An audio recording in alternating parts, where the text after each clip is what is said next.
మంగళగిరిలో వైకాపా కనుమరుగైందని, ఇప్పుడు నియోజకవర్గం తెదేపా కంచుకోటగా మారిందని ఆ పార్టీ జాతీయ ప్రధాన కార్యదర్శి నారా లోకేష్ అన్నారు. 72 రోజుల్లో రాష్ట్రమంతా పసుపుమయం కాబోతుందని ధీమా వ్యక్తం చేశారు. ఇన్ని రోజులు అధికార పార్టీ మంగళగిరిని పట్టించుకోకుండా, ఇప్పుడు మాత్రం ఇళ్ల పట్టాలిస్తామని చెప్పి హడావుడి చేస్తోందని మండిపడ్డారు. నియోజకవర్గానికి చెందిన పలువురు వైకాపా నేతలు ఆయన సమక్షంలో తెదేపాలో చేరారు. ఈ సందర్భంగా లోకేష్ మాట్లాడుతూ, తాను మంగళగిరిలో ఓడిపోయినా 29 సంక్షేమ, అభివృద్ధి కార్యక్రమాలు నిర్వహిస్తున్నానని వివరించారు. అధికారంలోకి రాగానే రాష్ట్రమంతా ఈ నియోజకవర్గం వైపు చూసేలా అభివృద్ధి చేస్తానని హామీ ఇచ్చారు.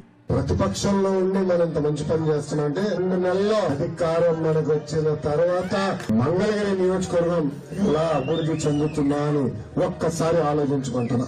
ఒక పవిత్రమైన బాధ్యతతో నేను మంగళగిరిలో ఉన్నా.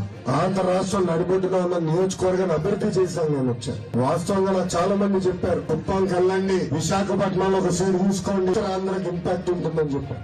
అని చెప్పారు 2019లో. గెలవని నియోజకవర్గం ఇవ్వండి, అది గెలిపిస్తానని బాధ్యత మంగళగిరి ఓటమి తర్వాత నాలో కసి పెరిగింది.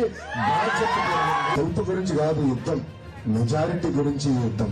మంగళగిరిని తెలుగుదేశం పార్టీకి కంచుకోటగా తీర్చిదిద్దే బాధ్యత నేను తీసుకున్నాను.